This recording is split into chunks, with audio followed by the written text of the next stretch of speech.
Kentucky has not made a single Sweet 16 in the last half decade. That's embarrassing. That is ridiculous.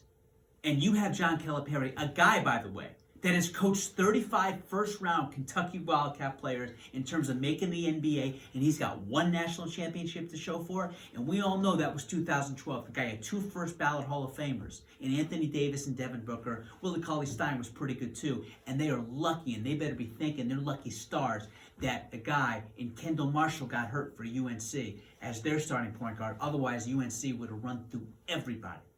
It's a complete joke that this guy still has a job. He lost to Coach Campy, a guy that no one even heard of a week ago, a guy that makes 4% a year of what John Calipari makes. They were a 14-point underdog, and somehow Oakland beat you?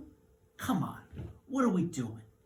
What the hell are we doing? And they allow a guy who just played Division II last year, Jack Golke, to somehow go for 7 threes in the first half. They gave up more threes to any oppositional player, to a former Division II player, and he did it in one half. Why? Because John Calipari is an all-time great recruiter, but he's a crappy in-game adjuster. And if I'm John Calipari, I'm doing one thing. I'm getting the ball the hell out of Golke's hand, or at the very least, I'm picking him up at half court, and knowing that 97% of the shots that he takes are threes, I'm not letting him go anywhere near the three-point line. I'm running him off it every single time, and there was no in-game adjustments.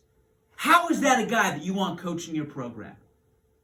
I mean, at what point are we going to get honest about this and say John Calipari can't coach big games? He doesn't make necessary adjustments. He lets the game get away from him. And he had 3 NBA guys on his team this year, by the way, and they lost to an Oakland team again, which best NBA player they've ever had is Kendrick Nunn. Nunn, good player for the Heat. He's in his 20s right now playing in Greece. No shame in that, but that's not the program that you want to be losing to if you are Kentucky.